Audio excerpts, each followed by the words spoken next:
प्रज्ञा प्रबोधिनी academy career अकॅडमीतर्फे सर्वांचं स्वागत करतो. हा एक उपक्रम प्रज्ञा प्रबोधिनीने चालवलेला आहे, ज्यामध्ये आपण विज्ञानाचे धडे ऑनलाईन लाईव्ह क्लासेस मार्फत घेत आहोत. तर आपण सर्व प्रज्ञा प्रबोधिनी अकॅडमीचे कृतज्ञ आहोत की ज्यांच्यामुळे आम्हाला या लॉकडाऊन पिरियडमध्ये सुद्धा भरपूर काही शिकायला मिळत आहे. ओके विद्यार्थ्यांनो, चला आता त्या दिवशी मी आता भौतिकशास्त्राला सुरुवात केली होती. भौतिकशास्त्र आपलं स्टार्टिंगचं जे बेसिक कन्सेप्ट होते भौतिकशास्त्रातले ते कन्सेप्ट मी तुम्हाला शिकवले होते. आता त्यानंतर पुढे आपण जाऊया. पण एक चॅप्टर जो होता मोजमापनाचा, त्याच्याबद्दल एक हलकीशी माहिती दिली होती. त्याच्यातले जे एकक आहेत ते एकदा बघून घेऊ.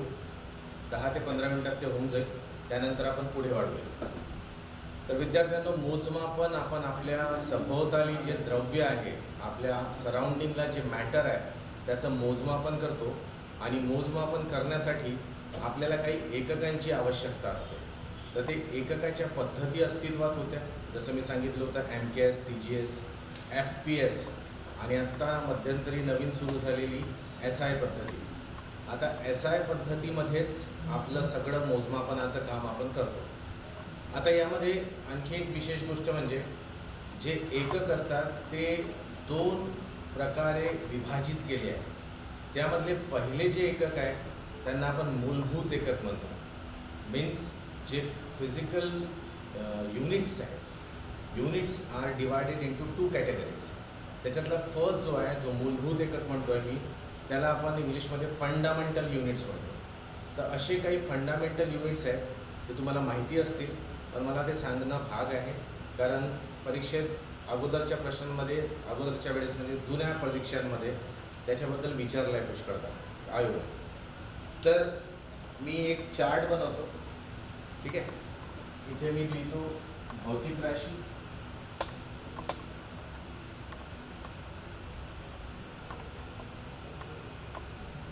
आणि इकडे लिहूया आपण त्याचं एकक, ठीक आहे. तर पहिली भौतिक राशी आहे लांबी. लांबी लांबी म्हणजे लेंथ. तर SI एककामध्ये लांबीला आपण कशामध्ये मोजतो? तर SI एककमध्ये लांबीला आपण मीटरमध्ये मोजतो. त्याचा सिम्बॉल आहे M, स्मॉल m. ओके, मीटरमध्ये मोजतो, त्याचा सिम्बॉल आहे स्मॉल m. दुसरी भौतिक राशी आहे वस्तुमान. याला आपण किलोग्राम मध्ये मोजतो. त्याचा सिम्बॉल आहे kg. ओके. तिसरी भौतिक राशी ही आहे वेळ. वेळ आपण सेकंदात मोजतो.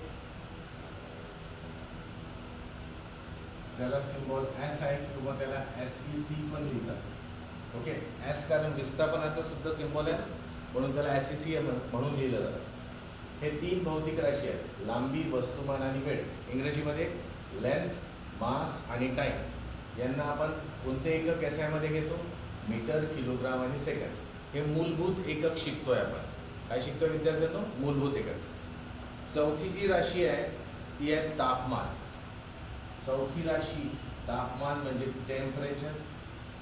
आणि टेम्परेचर बघा, तुम्हाला माहिती असेल, तुम्ही याला डिग्री सेल्सिअस किंवा डिग्री सेंटीग्रेड, आता तर सेल्सिअस म्हणतात सेंटीग्रेडला. आणखी एक स्केल आहे, कोणती स्केल?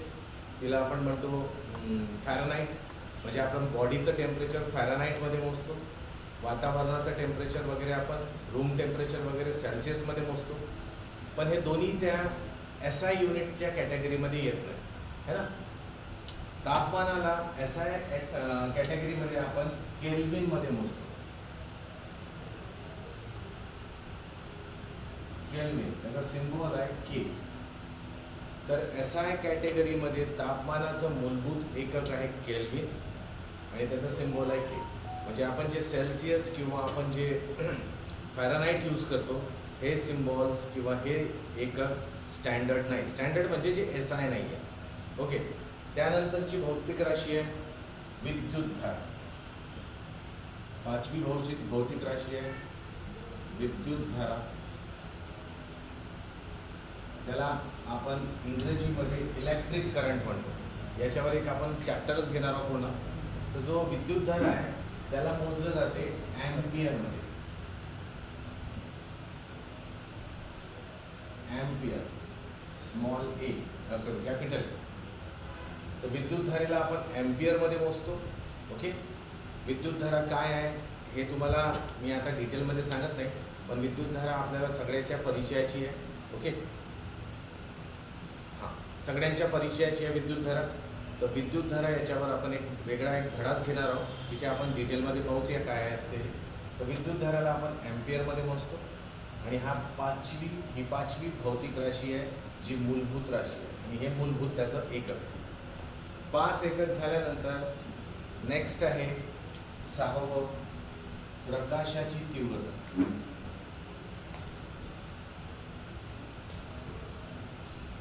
प्रकाशाची तीव्रता हा जी प्रकाशाची तीव्रता आहे याला इंग्लिशमध्ये आपण ल्युमिनस इंटेन्सिटी म्हणतो.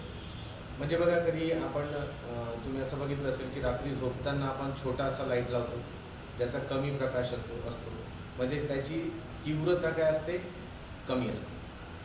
मग आपण कधी बघा मग आपल्याकडे LEDs लावतो आपण दुपारी रात्री आपल्या काम करताना आपल्या घरी. कधी तुम्ही हॅलोजन पाहिले असतील, मोठे फोकस पाहिले असतील, सोडियमचे वेपर लॅम्प्स पाहिले असतील. जसं जसं आपण मोठा लाईट घेऊ त्याची तीव्रता वाढत जाते. आता ही तीव्रता मोजायची कशी, तर ही तीव्रता मोजण्यासाठी जी भौतिक राशी आहे ती आहे प्रकाशाची तीव्रता आणि त्याचा एकक आहे कॅन्डेला. कॅन्डेला त्याचा सिम्बॉल आहे छोटा सी स्मॉल डी, कॅन्डेला. ओके. ही आपली आहे प्रकाशाची तीव्रता व त्याची ती राशी. प्रकाशाची तीव्रता कळली असेल, प्रखर प्रकाश असेल तर जास्त तीव्रता आहे, डीम प्रकाश असेल तर कमी तीव्रता आहे. ही तीव्रता ही इंटेन्सिटी मोजण्यासाठी आपण कॅन्डेला या एककाचा वापर करतो. आणि 7वी राशी आहे पदार्थाची राशी आणि तिला मोजतो आपण मोलमध्ये. मी इंग्लिशमध्ये लिहितो इथे, त्याची स्पेलिंग इम्पॉर्टंट आहे. मोल, MOLE. आणि मोल म्हणजे त्याचं सिम्बॉल असते MOL. आता बघा हे नवीन आहे, हे कदाचित पुष्कळांना माहिती नसेल. तर मी तुम्हाला एक सांगतो की काय असते. ओके. बघा एक वैज्ञानिक होता, त्याचं नाव होतं ॲव्होगॅड्रो. त्याने काय म्हटलं की प्रत्येक पदार्थ कोणताही सबस्टन्स घ्या तो कुठल्या ना कुठल्या पार्टिकलने बनलेला. एक तर अणूंनी बनला असेल म्हणजे ॲटम्सनी, किंवा रेणूंनी बनला असेल म्हणजे मॉलिक्युल्सनी, है ना. जसं आपण असं घेऊ पाणी म्हटलं तर तर त्याला आपण कसं सांगतो H2O. हा H2O हा काय आहे, त्याच्यात 2 हायड्रोजनचे अणू आहेत आणि 1 ऑक्सिजनचा अणू आहे. असे तिघं मिळून एक रेणू बनवत आहेत आणि तो रेणू पाण्याचा रेणू आहे ना. पाण्याचा रेणू हा रेणू आहे. जर मी प्युअर लोखंड घेतलं, शुद्ध लोखंड घेतलं तर त्याच्यात आपल्याला फक्त लोखंडाचेच काय मिळतील, ॲटम मिळतील जे एकमेकांशी घट्ट चिटकलेले आहेत. तर लोखंडामध्ये तुम्हाला असे अणू सापडतील शुद्ध लोखंडामध्ये.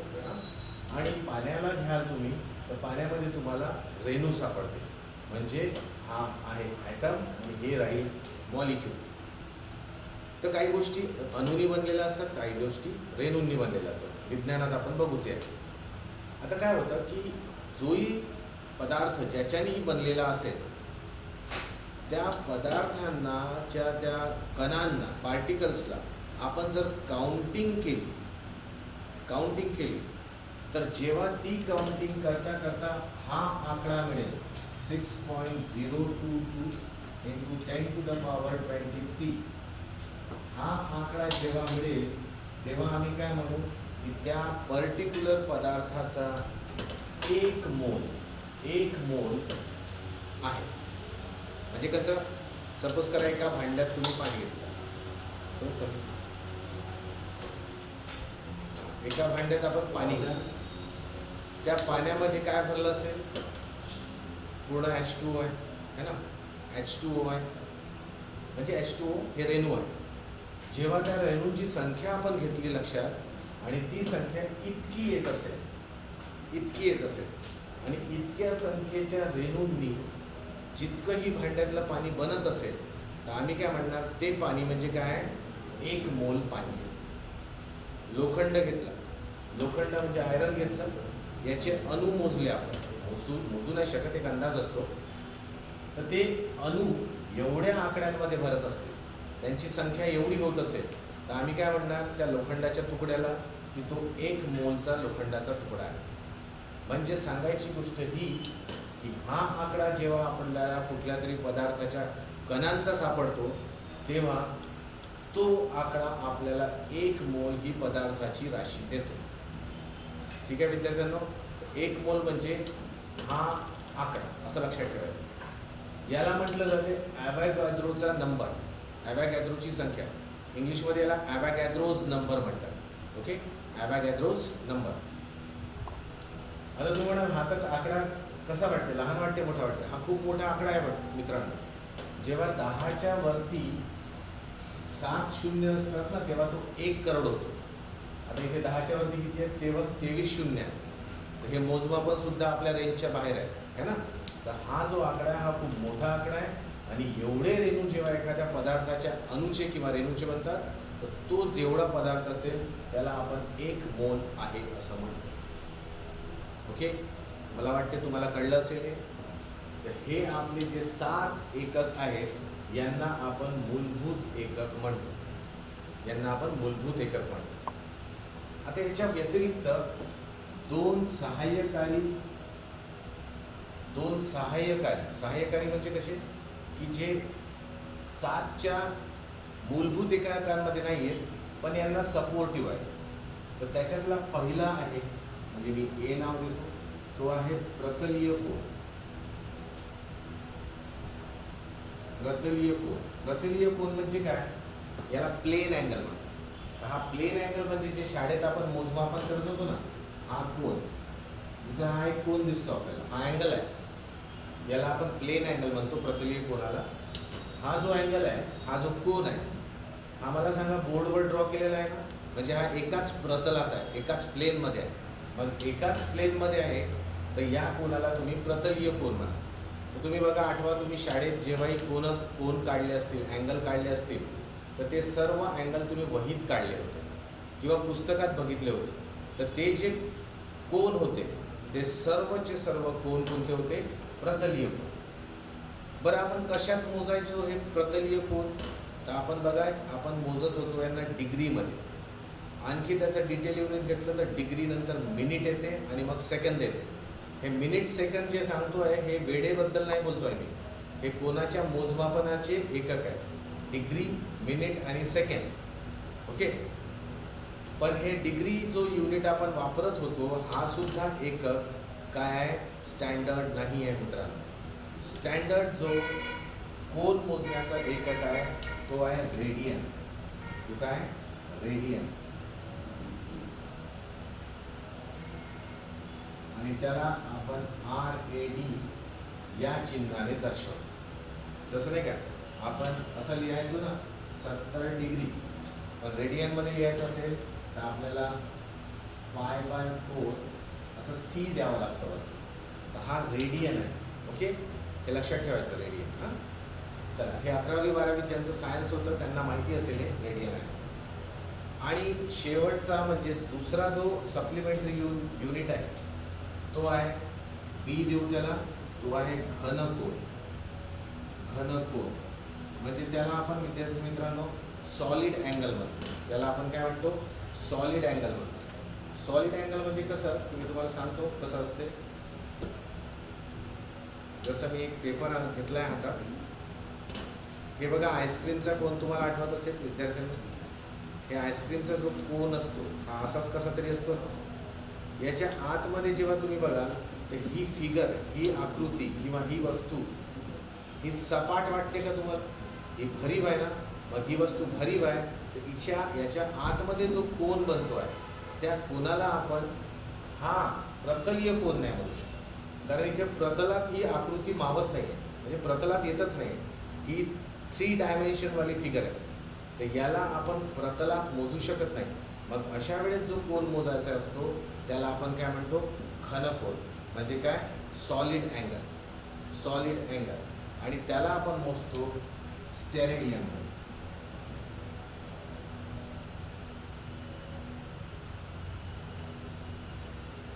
स्टेरेडियनमध्ये मोजतो. ओके, तर असे हे 7 मूलभूत एकक आणि त्याला जोडीला असलेले हे 2 सप्लिमेंटरी सहाय्यक एकक, असे मिळून टोटल आपल्याकडे मूलभूत एकक आहे. आता या मूलभूत एककांवरून आपण काय करतो, दुसरे एकक बनवतो. म्हणजे यांचाच उपयोग करून आपण दुसरे जे एकक बनवतो त्या एककांना, जसं मी उदाहरण सांगतो तुम्हाला. एक हा बघा एकक, आपण आता एकक पुष्कळशे पाहिले आहेत का विद्यार्थ्यांना. तर जसं मी म्हटलं न्यूटन, न्यूटन काय होता, तर न्यूटन होता kg मीटर पर सेकंड स्क्वेअर. आता याच्यात बघा, याच्यात किलोग्राम वापरला हा मूलभूत एकक आहे, मीटर वापरला हा मूलभूत एकक आहे, सेकंड वापरला हा एक मूलभूत एकक.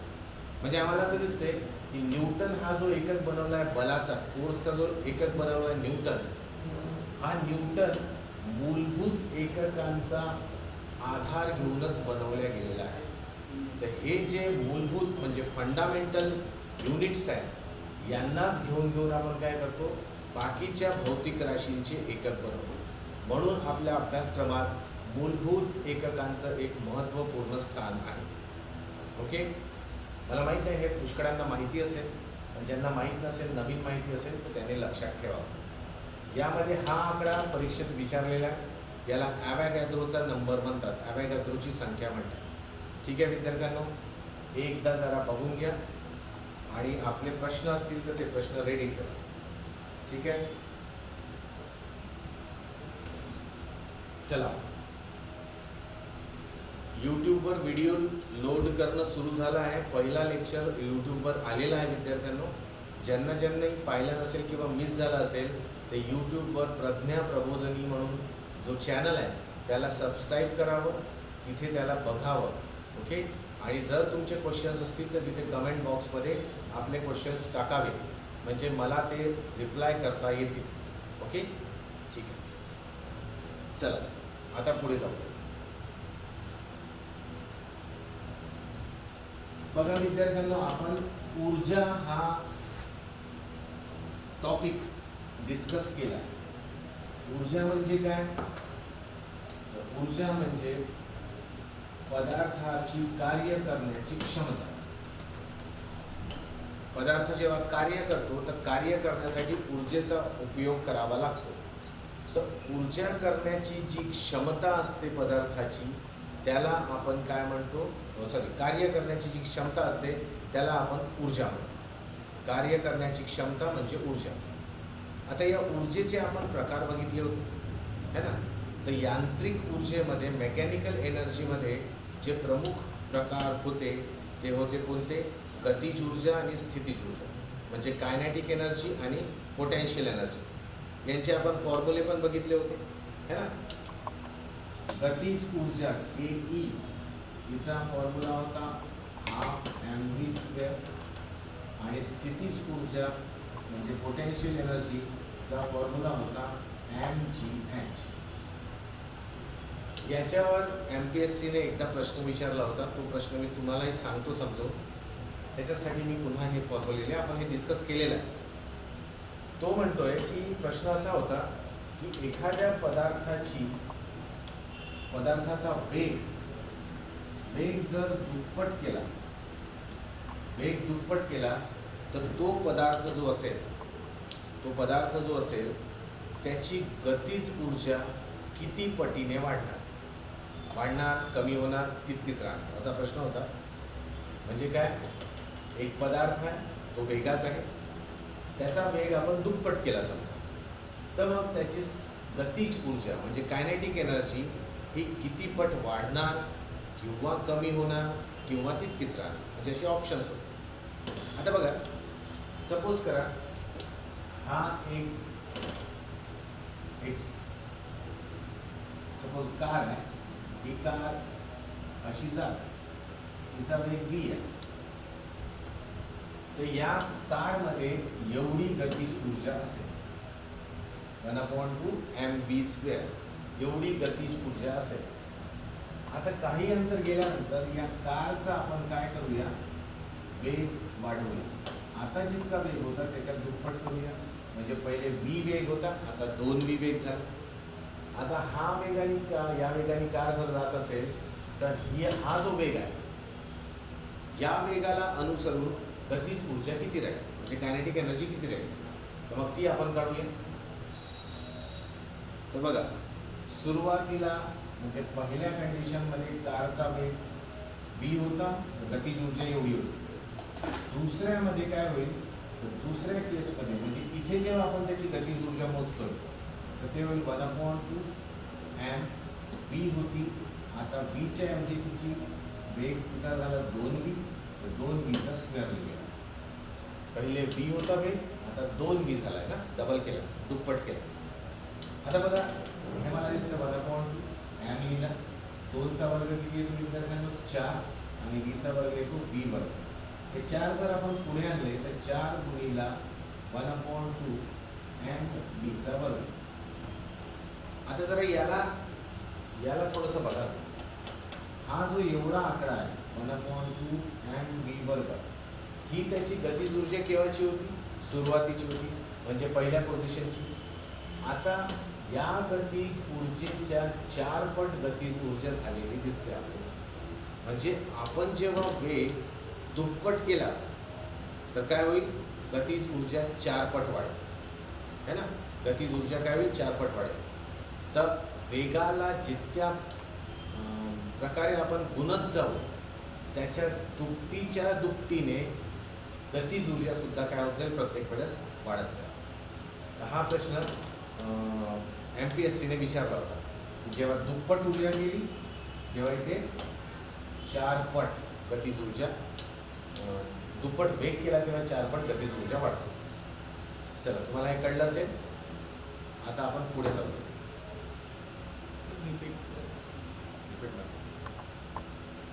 बघा, काही विद्यार्थ्यांनी म्हटलंय रिपीट करा. सिंपल बघा, एक कार होती, ती कार v वेगाने जात. आता प्रश्न असा आहे की या कारचा जो वेग होता त्या वेगाला काय करा, आता दुप्पट करा, वेग दुप्पट करा. पहिले v वेग होता, आता दुप्पट करायचा म्हणजे 2 ने गुणू, तर 2 गुणिला v असा आता नंतरचा वेग आहे. म्हणजे हा पहिला वेग आणि हा दुसरा वेग असं दिसून पडते. आता तो म्हणतो की वेग जेव्हा दुप्पट करू, तर आम्हाला माहिती आहे की वेगाला अनुसरून, वेगाच्या हिशोबाने काय होते, गतिज ऊर्जा वाढत असते. जसं जसं वेग वाढत जाईल गतिज ऊर्जा सुद्धा वाढत जाते. आता वेग दुपटीने वाढला तर गतिज ऊर्जा किती पटीने वाढेल, हा असा प्रश्न आयोगाने विचारला होता.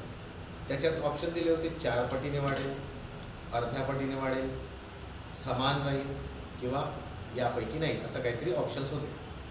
आता आपण बघूया.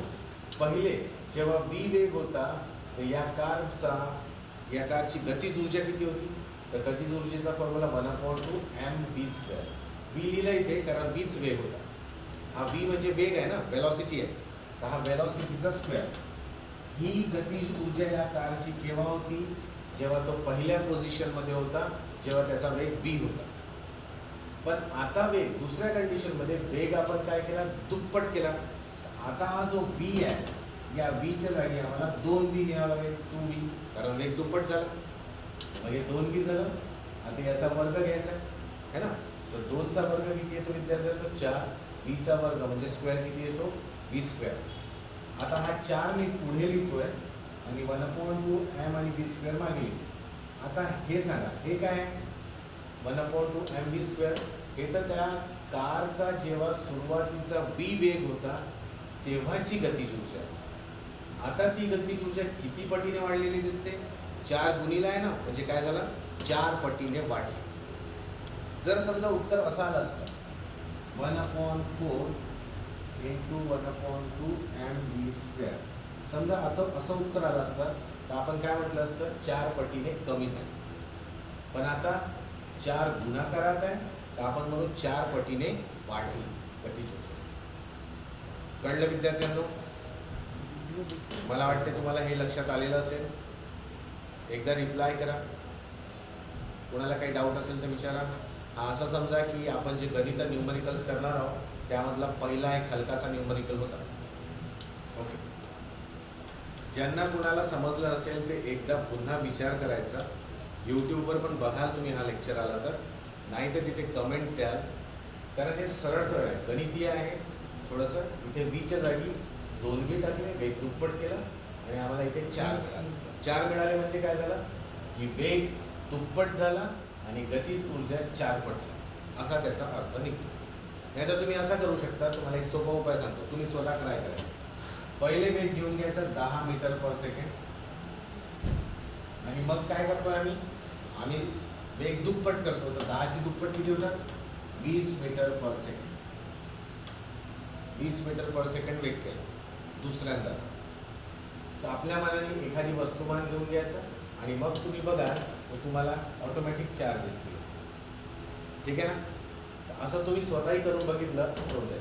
बरं, याच्यात एक गणित येणार आहे, आपला न्यूमरिकल येणार आहे, त्याच्यात मी पुन्हा सांगेन. तर तुम्ही स्वतः ट्राय करा. नाही आलं तर मग मी पुन्हा सांगणारच आहे. ओके, चला पुढे जाऊ.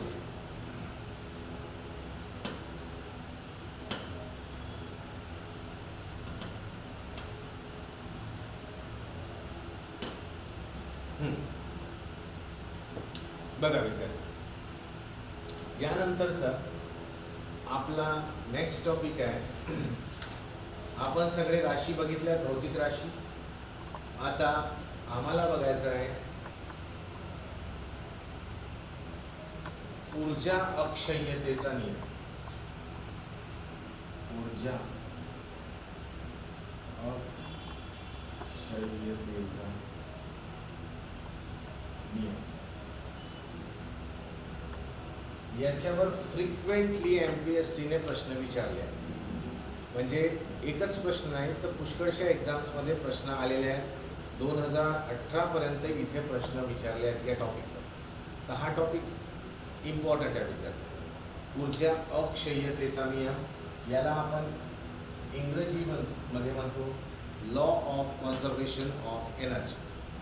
Law of conservation of energy. ठीक आहे. याचं स्टेटमेंट काय? स्टेटमेंट खूप सरळ सोपं स्टेटमेंट आहे की आम्ही ऊर्जा निर्माण करू शकत नाही आणि ऊर्जेला नष्ट पण करू शकत नाही. ऊर्जा निर्माणही करता येत नाही आणि ऊर्जा नष्टही करता येत नाही. फक्त ऊर्जेला आपण एका स्वरूपातून दुसऱ्या स्वरूपात बदलवू शकतो. पुन्हा एकदा, ऊर्जा मी इंग्लिशमध्ये सांगतो, बरी नाही. ऊर्जा निर्माण करता येत नाही, ऊर्जा नष्ट पण करता येत नाही. आपण काय करू शकतो ऊर्जेला? तो ऊर्जेला एका स्वरूपातून दुसऱ्या स्वरूपात आणू शकतो. एका स्वरूपातून दुसऱ्या स्वरूपात आणू शकतो. आणि लास्टमध्ये याच्यातला स्टेटमेंट आहे की विश्वामध्ये जेवढीही ऊर्जा आहे ती काय स्थिर आहे. ना त्याच्यात भर पडते ना त्याच्यात काही कमीपणा येतो. इंग्लिशमध्ये काय म्हणते? Law of conservation of energy.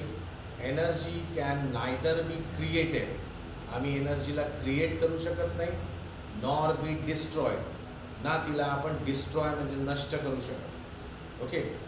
It can be converted from one form to another. एका फॉर्ममधून दुसऱ्या फॉर्ममध्ये आपण त्या ऊर्जेला आणू शकतो. आणि लास्ट स्टेटमेंट आहे की total energy of the universe always remains constant. म्हणजे विश्वातील सर्व ऊर्जा एकत्र केली तर ती स्थिर आहे, ती बदलत नाही. त्याच्यामध्ये नवीन काय ॲडिशन होत नाही आणि काहीतरी सबस्ट्रॅक्शन होत नाही. हा जो नियम आहे हा आहे ऊर्जा अक्षय्यतेचा नियम. आता हा जो ऊर्जा अक्षय्यतेचा नियम आहे हा समजायला थोडासा कठीण आहे. म्हणजे एवढे हार्ड नाही.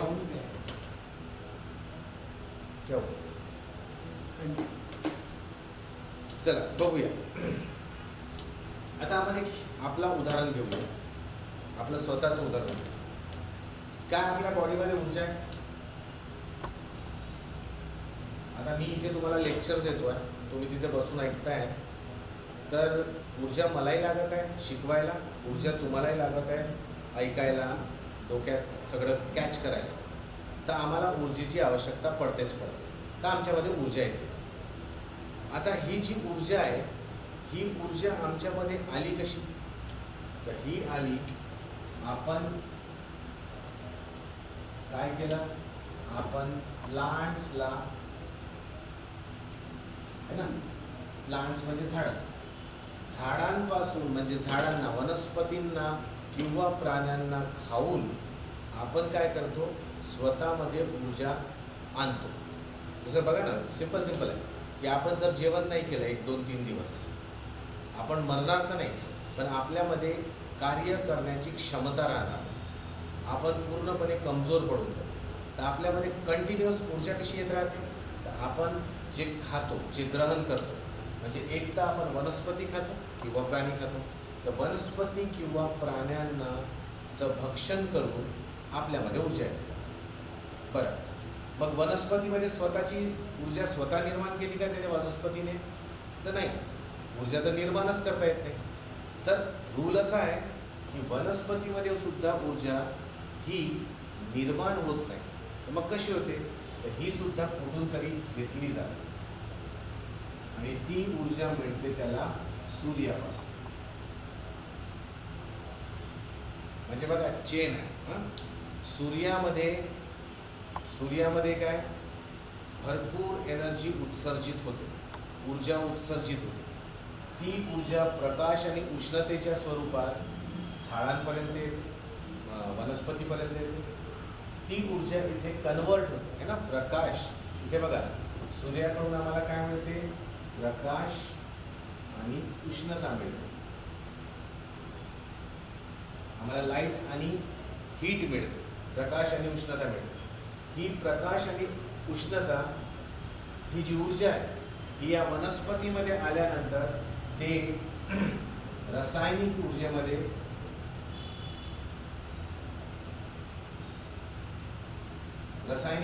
कन्वर्ट होते आणि त्यानंतर आपण याला ग्रहण करतो. ठीक आहे, आपल्यामध्ये ती रासायनिक ऊर्जेच्या स्वरूपातच संग्रहित होते आणि त्याद्वारे आपण विभिन्न कार्य करतो.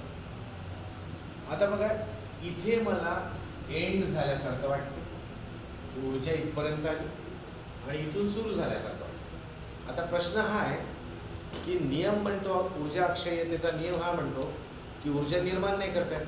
तर मग निर्माण नाही करता येत, तर मग सूर्यामध्ये कशी निर्माण झाली ऊर्जा? हा पहिला प्रश्न होईल. अच्छा, ऊर्जा नष्ट करता नाही आहे, तर माझ्यापर्यंत ऊर्जा आली या स्वरूपातून, मग आता माझ्यापासून कुठे गेली? तर विद्यार्थ्यांनो, इथे पण एक घोड आहे. घोड आहे म्हणजे कसं?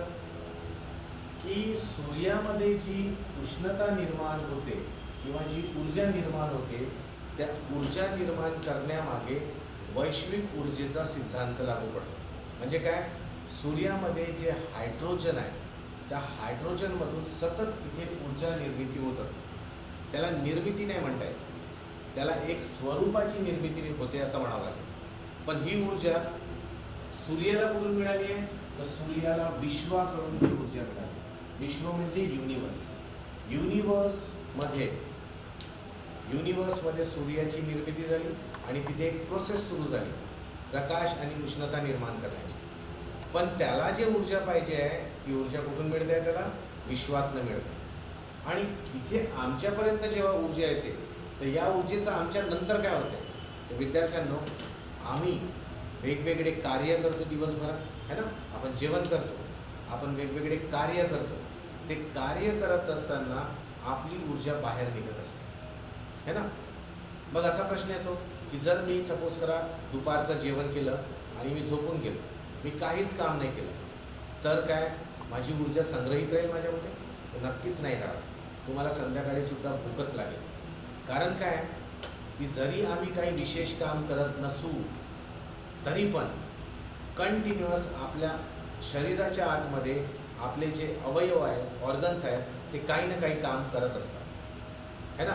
म्हणजे तिथे कार्य सुरू असते, तर तिथे ऊर्जा आपली कामी पडत असते. तशीच दुसरी गोष्ट, आपलं तापमान, बॉडीचं तापमान बॉडीचं टेम्परेचर है ना, हे कसं असते ना, थोडंसं गरम आहे वातावरणापेक्षा.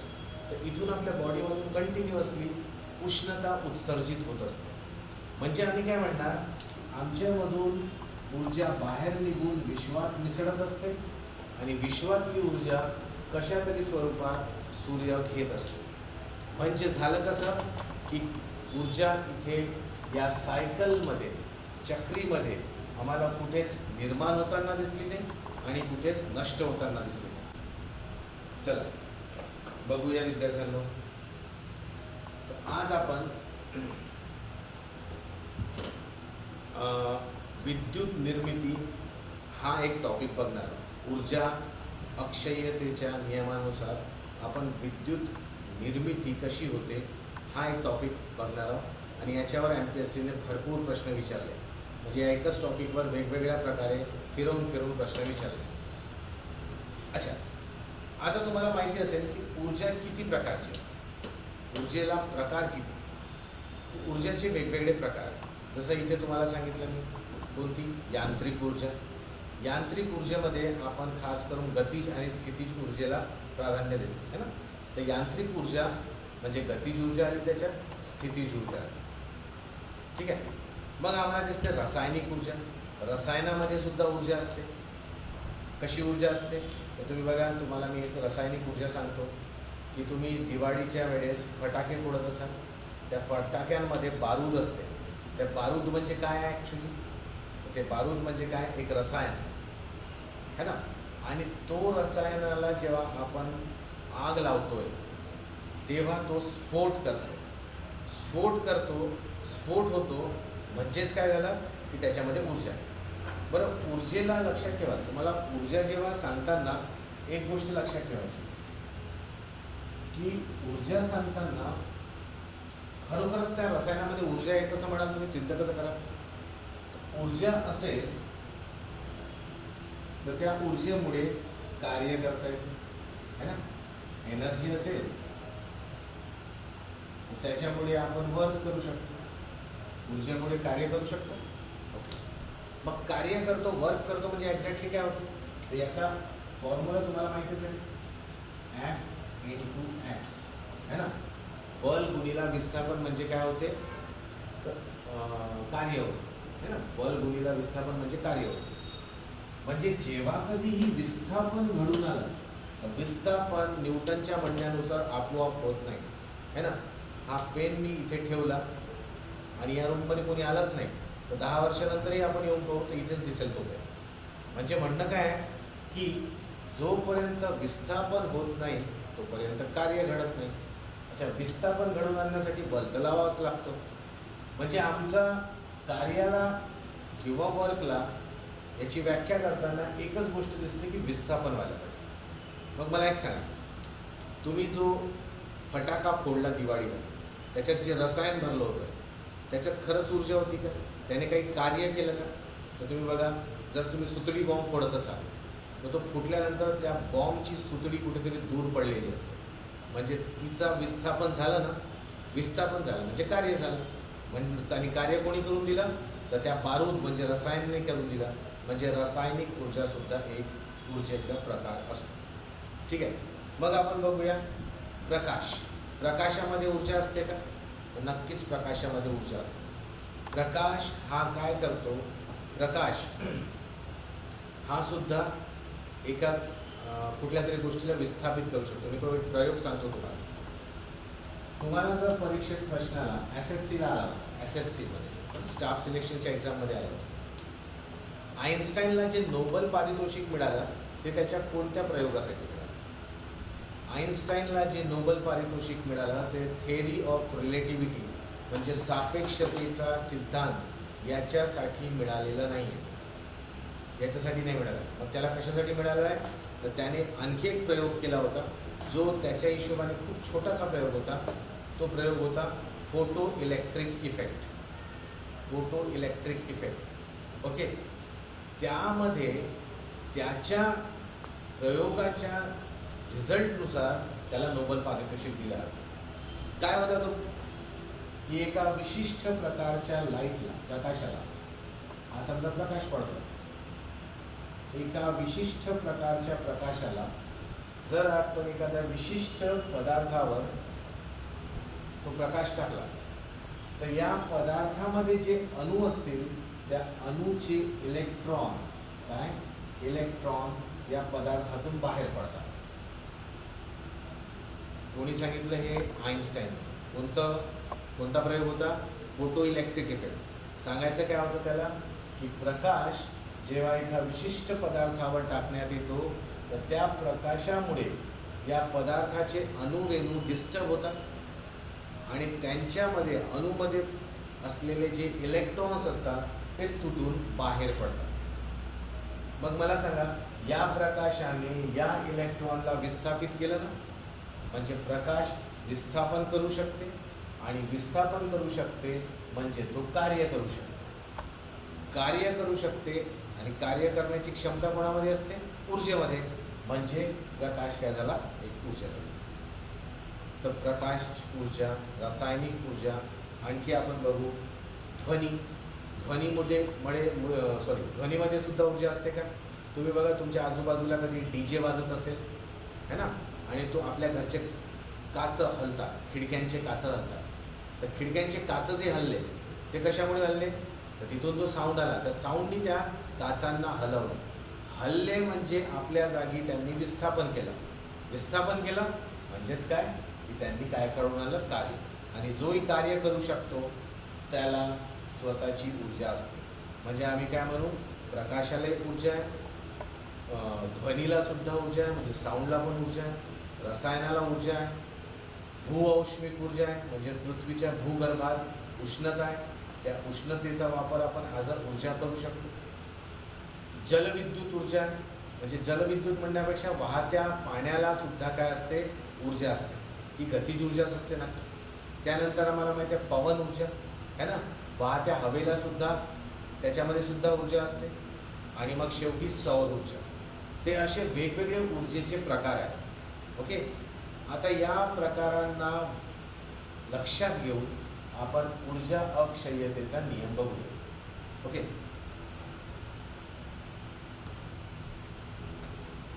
आणि ऊर्जा अक्षय्यतेचा नियम जो आहे हा नियम आम्ही विद्युत निर्मितीच्या आधारे छानपैकी बघूया. एक चांगली लांबलचक डायग्राम काढायची आहे विद्यार्थी. आता बघा, विद्युत निर्मिती जी होते, विद्युत निर्मिती वेगवेगळ्या प्रकारे होते.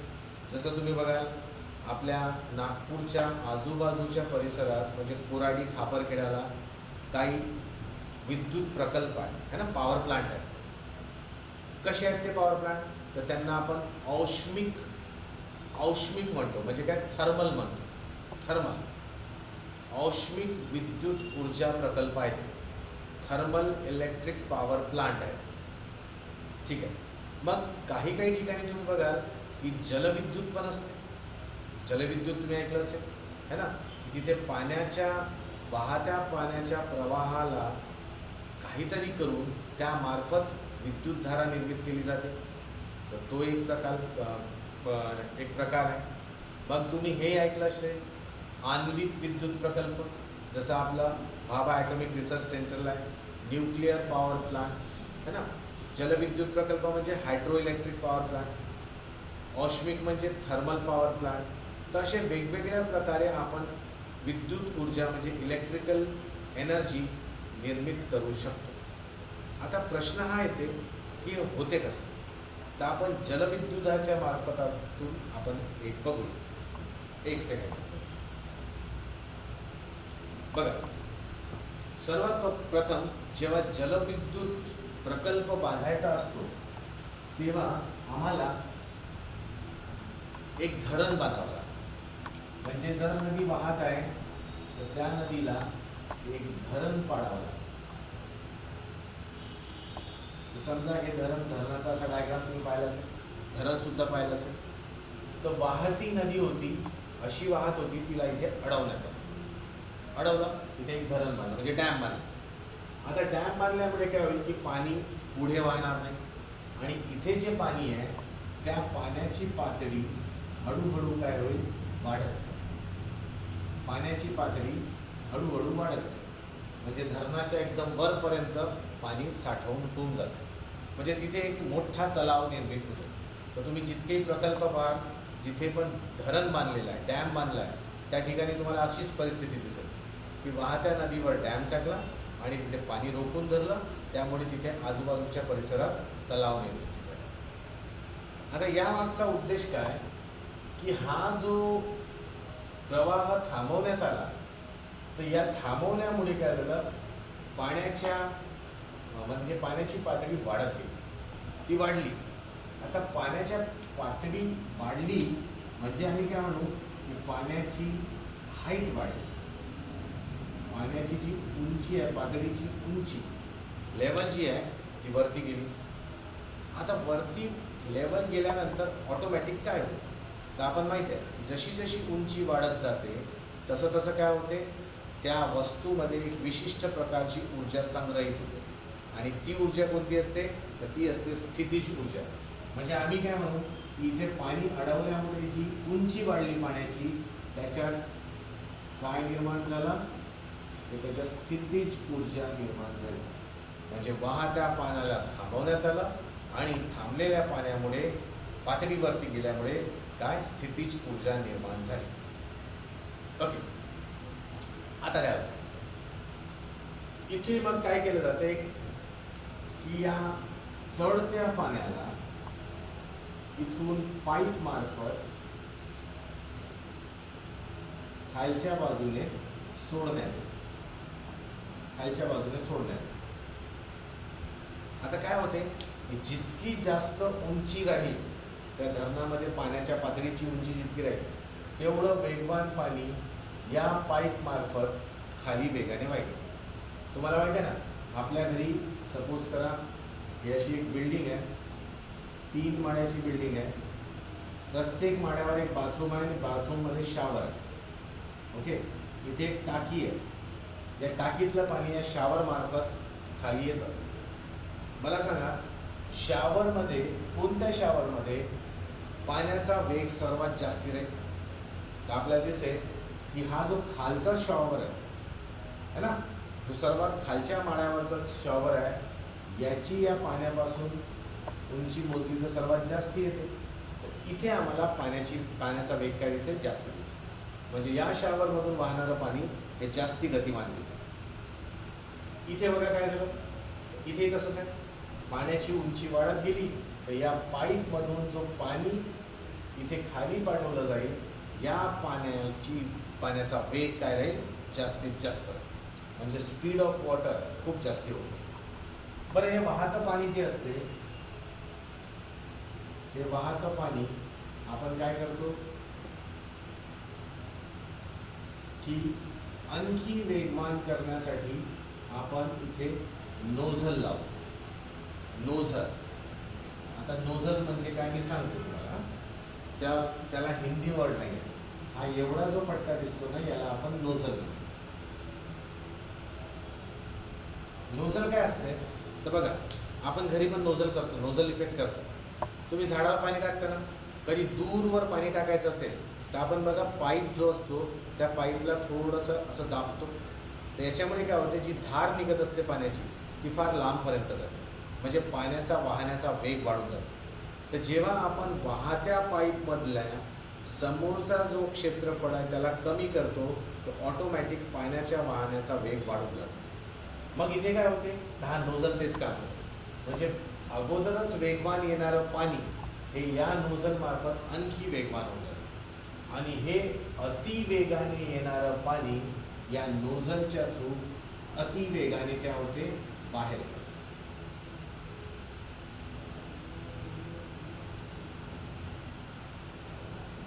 हे बाहेर पडतं पाणी.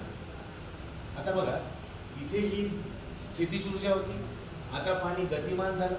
पाणी गतिमान झालं तर या गतिमान पाण्याला आता कोणती ऊर्जा मिळाली, तर गतिज ऊर्जा मिळाली.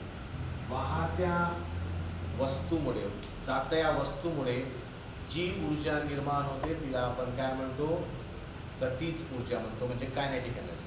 म्हणजे ही पोटॅन्शियल एनर्जी, स्थितीज ऊर्जा आता परावर्तित झाली कशामध्ये, कायनेटिक एनर्जी म्हणजे गतिज ऊर्जा. आता इथे काय असतं, हे वेगवान पाणी एका मोठ्या चक्रीवर सोडलं जातं. हे वेगवान पाणी एका मोठ्या चक्रीवर सोडलं जातं.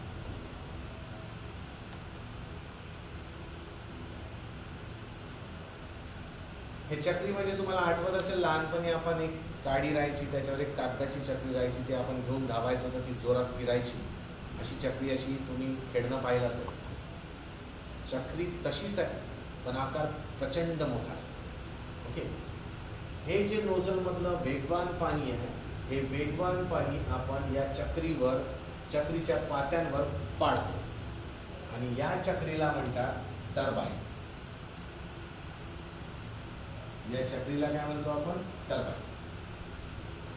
ठीक आहे, म्हणजे पाणी रोखलं डॅमने, पाण्याची पातळी वाढवली, गतिज ऊर्जा स्थितीज ऊर्जा आली, याच्यामध्ये पोटेन्शियल एनर्जी आली. ते पाणी, वाढलेलं पाणी आपण पाईप थ्रू, नोझल थ्रू बाहेर पाठवलं. वाहत्या पाण्यामुळे मध्ये गतिज ऊर्जा निर्माण झाली, म्हणजे कायनेटिक एनर्जी निर्माण झाली. आणि या नोझलमधून वेगवान पाण्याची धार बाहेर पडत आहे आणि ही धार कशावर जात आहे? या टर्बाईन म्हणजे चक्री, चक्रीच्या या ब्लेड्सवर पडते. टर्बाईन मोठी आहे विद्यार्थी. आता काय होते, या टर्बाईनच्या मागच्या बाजूला एक रॉड लावलेला असतो. त्या रॉडला आपण म्हणतो शाफ्ट. त्या रॉडला आपण काय म्हणतो विद्यार्थ्यांनो? शाफ्ट म्हणतो. म्हणजे कसं, मी तुम्हाला सांगतो की सपोज करा ही ती चक्री आहे, टर्बाईन आहे सपोज, उदाहरणार्थ. तर हा त्याला चिटकून असलेला एक रॉड आहे, याला आपण शाफ्ट म्हणतो. ही जी चक्री अशी फिरेल, बघा तुम्हाला दिसते का, ही जी चक्री अशी फिरेल तर तिच्यासोबत हा रॉड म्हणजे हा शाफ्ट सुद्धा गोल गोल फिरेल. चक्री फिरेल, त्याला लागूनच असलेला हा शाफ्टही फिरेल. हा शाफ्टचं काम काय असतं? यांना काही मराठी नावं नाहीत ना, यांना इंग्लिशमध्येच लक्षात ठेवायचं. हे शाफ्टचं काम काय असतं? तर शाफ्टचं काम आहे की एका ठिकाणाहून ऊर्जा दुसऱ्या ठिकाणी पोचवणे किंवा एका ठिकाणची शक्ती, पॉवर दुसऱ्या ठिकाणी पोचवणे. मी तुम्हाला शाफ्टचं उदाहरण सांगतो. तुम्ही ट्रक पाहिला ना, ट्रक, हा समजा ट्रक आहे आणि या ट्रकचं इंजिन कुठे असते विद्यार्थ्यांनी? जिथे शक्ती निर्माण होते, इंजिन कुठे असते? या ट्रकचं इंजिन त्या ड्रायव्हरच्या खालच्या साईडला असतं. म्हणजे इकडे जर ड्रायव्हर बसला असेल तर या बाजूला इंजिन असतं. इथे इंजिन आहे ट्रकचं आणि या इंजिनमध्ये जे ऊर्जा निर्मिती होते, जी शक्ती निर्माण होते, त्या शक्तीने कोणते चाक फिरतात? तुम्हाला सांगू, त्या शक्तीने मागचे चाक फिरतात, पुढचे नाही. जे फोर व्हीलर आहेत ना, त्या फोर व्हीलरने मध्ये जे ऊर्जा निर्मिती होते इंजिनमध्ये, त्या ऊर्जा निर्मितीमुळे मागचं चाक फिरलं जातं. इवन तुम्ही बघा, तुम्ही बाईकही चालवत असाल तर आपण ते टंकीच्या खाली इंजिन असते, टंकीच्या खाली इंजिन असते, पण त्या इंजिनमध्ये निर्माण झालेली शक्ती मागचं चाक फिरवते. इथे ट्रकमध्ये सुद्धा इंजिन इकडे, चाक फिरते मागे. मग हे इथपासून इथपर्यंत ऊर्जा पाठवली कशी जाते? तर तिथे सुद्धा एक रॉड लावला असतो. तुम्ही जर असा कधी ट्रकच्या खाली पाहिलं तर तुम्हाला दिसेल असा एक रॉड असतो आणि तो कंटिन्युअस फिरत असतो. त्यालाच आपण शाफ्ट म्हणतो विद्यार्थी. तर असा एक शाफ्ट आपल्याला त्या ठिकाणी दिसतो. कुठे? या चक्रीला लागून. म्हणजे जर चक्री अशी फिरली तर हा शाफ्ट सुद्धा असा फिरतो, चक्रीला लागूनच असतो. तर नोझलने वेगवान धार या टर्बाईनच्या ब्लेडवर मारली आणि ही ब्लेड फिरायला लागली, म्हणजे चक्री आपली टर्बाईन फिरायला लागली. ती फिरती टर्बाईन या शाफ्टला सुद्धा काय करेल? फिरवेल. आता इथून थोडंसं पुढे जाऊ. हा जो शाफ्ट असतो, या शाफ्टच्या शेवटच्या बाजूला कॉईल लावली असते. त्याला कुंतल वगैरे मराठीत म्हणतात, पण तुम्ही लक्षात ठेवायचं कॉईल. कोणती कॉईल? तांब्याची कॉईल. तुम्ही म्हणाल हे काय कॉईल काय असते? तर तुम्ही बघा, कधी तुम्ही फिरती वस्तू पाहिली असेल, त्याला मोटर लागलं असते. मोटर, जसं आपल्या घरी फॅन आहे, कूलर आहे ना, मिक्सर आहे, हे जेव्हाही गोल फिरतात ते यांच्या आतमध्ये नक्कीच मोटर असते. आणि कधी तुम्ही कूलर दुरुस्ती करताना वगैरे पाहिलं असेल की तांब्याच्या तारेची अशी गुंडाळलेल्या अवस्थेत तारं दिसतात. ते जे गुंडाळलेली तांब्याचे तार आहेत त्यांनाच आपण काय म्हणतो कॉईल. तुम्ही इथे कॉईल अशी दाखवली. कॉईल कोणती आहे ही? ही कॉपरची कॉईल आहे. Copper coil. कॉपर कॉईल म्हणजे तांब्याची गुंडाळलेली तार, ही कॉपर कॉईल आहे. ओके, मी थोडंसं इथे लिहितो विद्यार्थ्यांना कॉईल. आता ही कॉईल जिथे असते तर मला सांगा, इथे टर्बाईन फिरली, तिच्यामुळे शाफ्ट फिरला आणि या शाफ्टच्या मागच्या बाजूला कॉईल लागली आहे. तर ही जी कॉईल आहे ही सुद्धा फिरेल. म्हणजे आम्ही काय म्हणणार, कॉईल सुद्धा अशा डायरेक्शननी फिरेल. आता ही जी कॉईल असते ही अशी माउंट केलेली असते, अशी ठेवली असते की ही कॉईल विशिष्ट प्रकारच्या चुंबकाने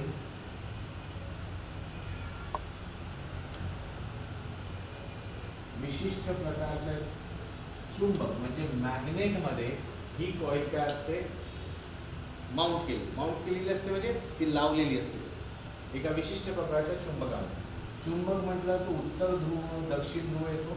तसं समजा हा मी जो काढला आहे हा एक चुंबक आहे, म्हणजे मॅग्नेट आहे. आणि हा मॅग्नेट याला हा नॉर्थ पोल आहे आणि हा साऊथ पोल आहे, उत्तर ध्रुव आणि दक्षिण ध्रुव. म्हणजे काय होत आहे की टर्बाईन फिरला, शाफ्ट फिरला, त्याच्यासोबत कॉईल फिरली आणि कॉईल जेव्हा फिरते तर ती मॅग्नेटच्या एरियामध्ये फिरत आहे. तुम्ही चुंबकाची ही डायग्राम नेहमी पाहिली असेल. हा चुंबक आपण शाळेत असताना हे बघितला आहे. हा उत्तर ध्रुव, हा दक्षिण ध्रुव आणि असे इथून लाईन्स निघताना तुम्ही पाहिलं असतं. हे काय आहे विद्यार्थ्यांनो? तर हे आहे चुंबकीय क्षेत्र. चुंबकावर पण आपण एक छोटा टॉपिक घेणार. चुंबकीय क्षेत्र म्हणजे हा जो एरिया असते जिथे मॅग्नेटचा पॉवर असतो, चुंबकाचा पॉवर असतो, त्या एरियाला आपण, त्या क्षेत्राला आपण चुंबकीय क्षेत्र म्हणतो. तर म्हणजे असं समजा की या चुंबकाला सुद्धा आपला चुंबकीय क्षेत्र आहे आणि त्या चुंबकीय क्षेत्रामध्ये ही कॉईल अशी फिरत, म्हणजे या एरियामध्ये फिरत. हे असे काही वायर्स नाहीत विद्यार्थ्यांनो, हे असे लाईन्स आहेत, काल्पनिक रेषा म्हणतो आपण, इमॅजिनरी लाईन्स म्हणतो. ओके, तर अशा लाईन्समध्ये ही कॉईल फिरत आहे. आता एका सायंटिस्टचं नाव इथे आपल्याला आठवावं आहे. सायंटिस्टचं दोन नावं विद्यार्थ्यांना विसरायचं नाही. पहिलं नाव आहे ओरेस्टेड.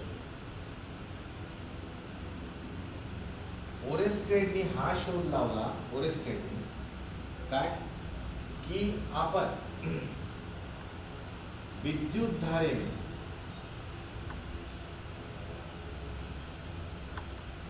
विद्युत धारेचा वापर करून आपण चुंबकत्व निर्माण करू शकतो.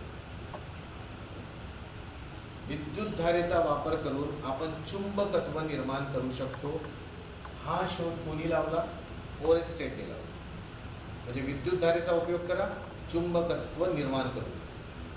त्याच वेळेस किंवा त्याच्या काही वर्षानंतर एक दुसरा सायंटिस्ट होता, त्याचं नाव होतं फॅरेडे. फॅरेडेनी याच्या अगदी उलट शोध लावला.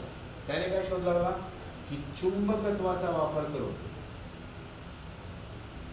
आम्ही विद्युत धारा निर्मित करू शकतो. चुंबकत्वाचा वापर करून आपण विद्युत धारा निर्मित करू शकतो.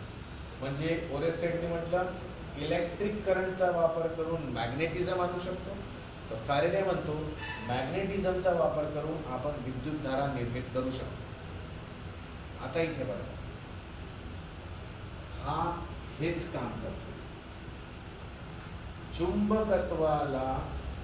चुंबकत्वामुळे इथे विद्युत धारा निर्माण होणार. कशी? तर फॅरेडेने सांगितलं होतं की बघा, मी या फिगरमध्ये सांगतो. सपोज करा हे चुंबकीय क्षेत्र आहे. इथे मी एखादी तार अशी टाकली, ही तार आहे समजा, आणि ही जर चुंबकीय क्षेत्रात आहे, ही तार चुंबकीय क्षेत्रात आहे, तर एक तर तुम्ही या तारेला हलवा किंवा या चुंबकाला हलवा. म्हणजे हे या तारेद्वारे हे चुंबकाचे ज्या रेषा आहेत त्या रेषा कापल्या गेल्या पाहिजेत. जसे ते या इमॅजिनरी लाईन्स आहेत, काल्पनिक रेषा आहेत, पण या रेषा कंटिन्युअसली कट व्हायला पाहिजे. तर कट होण्यासाठी सपोज करा हा माझा तो मॅग्नेट आहे आणि याचा हा एवढा एरिया आहे आणि या एरियामध्ये मी एक तार टाकली, तर ही तार मी एका विशिष्ट पद्धतीने हलवायला पाहिजे. जर मी ही तार हलवली किंवा तार तशीच ठेवली, मी हा मॅग्नेट हलवला, तर दोन्ही प्रकारे चुंबकत्वाच्या ज्या रेषा आहेत त्या रेषा या तारेद्वारे कापल्या जातात. आणि जर त्या रेषा तारेद्वारे कापल्या गेल्या तर ऑटोमॅटिक या तारेमध्ये विद्युतधारा निर्मित होईल. असं कोणी म्हटलं? Michael Faraday. त्याने सांगितलं की आपण चुंबकत्वापासून विद्युतधारा निर्मित करू शकतो. ठीक आहे, इथे झालं. पण एक गोष्ट आहे बरं, जर मान समजून घ्या, हा चुंबक आहे आणि मी ही तार अशीच ठेवली, ना चुंबक हलत आहे ना तार हलत आहे, दोघेही स्टील आहेत, स्टेबल आहेत, तर मग विद्युतधारा निर्माण नाही होणार. एक तर तुम्ही या चुंबकाला हलवा, नाही तर याला थांबवून ठेवा, या तारेला हलवा एका विशिष्ट पद्धतीने. असं हलवा की हे ज्या चुंबकीय रेषा आहेत या रेषा या तारेद्वारे कापल्या गेल्या पाहिजे. ते महत्त्वपूर्ण आहे. आणि इथे तेच होत आहे.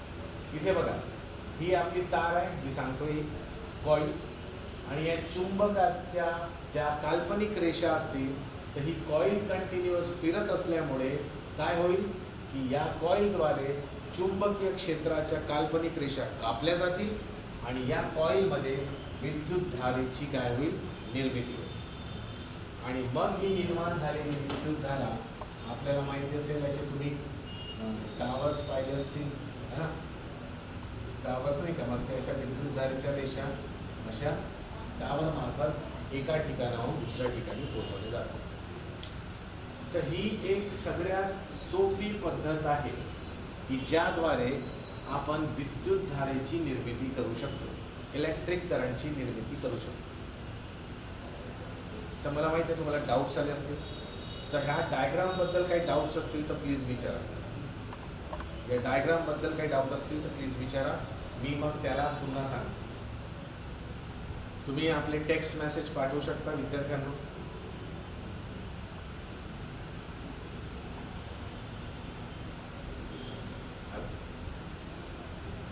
ठीक आहे, म्हणजे मी असं गृहीत धरतो की तुम्हाला हे कळलं. ठीक आहे, मग आपण पुढे जाऊ. आता तुम्ही इथे बघा, झालं काय? कोणती ऊर्जा होती? स्थितीज ऊर्जा होती. हिला पहिले आपण कशात कन्वर्ट केलं? गतीज ऊर्जा, म्हणजे पोटेन्शियल एनर्जीला कन्वर्ट केलं कायनेटिक एनर्जीमध्ये, है ना. मग कायनेटिक एनर्जी इथे यांनी काय केलं? ही टर्बाईन फिरवली, टर्बाईन फिरली म्हणून शाफ्ट फिरला, शाफ्ट फिरला म्हणून हा कॉईल फिरला. कॉईल कुठे होता? मॅग्नेटिक एरियामध्ये होता, चुंबकीय क्षेत्रात होता. या कॉईलच्या फिरण्यामुळे काय झालं? फॅरेडेच्या म्हणण्यानुसार या चुंबकाच्या काल्पनिक रेषा कापल्या गेल्या आणि ऑटोमॅटिक फॅरेडेच्या नियमाप्रमाणे चुंबकत्वाद्वारे विद्युतधारा निर्मिती झाली. म्हणजे आम्ही काय म्हणणार, इथे पाण्याला जी स्थितीज ऊर्जा मिळाली होती त्या स्थितीज ऊर्जेमुळे इथे आम्हाला विद्युतधारा निर्माण होताना दिसतात. एक मिनिट, क्वेश्चन. ॲक्च्युली बघा, कॉपर, तांब्याचीच तार का वापरतात? तांब्याची तार का वापरतात? बेसिकली मी तुम्हाला सांगू का, सोन्याची तार किंवा चांदीची तार वापरायला पाहिजे. सोन्याची किंवा चांदीची, कारण यांचा रोध, यांची विद्युतधारा वाहून नेण्याची जी क्षमता काय आहे? सर्वात जास्त आहे. चांदी आणि सोनं हे खूप चांगले विद्युतधारा वाहून नेणारे पदार्थ आहेत, पण अति महागडे सुद्धा आहेत, है ना. आणि जर समजा तुम्हाला कोणी बघा सोन्याची तार किंवा चांदीची तार अशी रस्त्यावर सापडली तर तो कोणी ना कोणी उचलून घेईलच. ते तांब्याची तार उचलते का अशी कोणी? म्हणजे ॲक्च्युली मला म्हणायचं आहे की जो सोनं चांदी आहे याची व्हॅल्यू खूप जास्त आहे, हा महागडा पदार्थ आहे.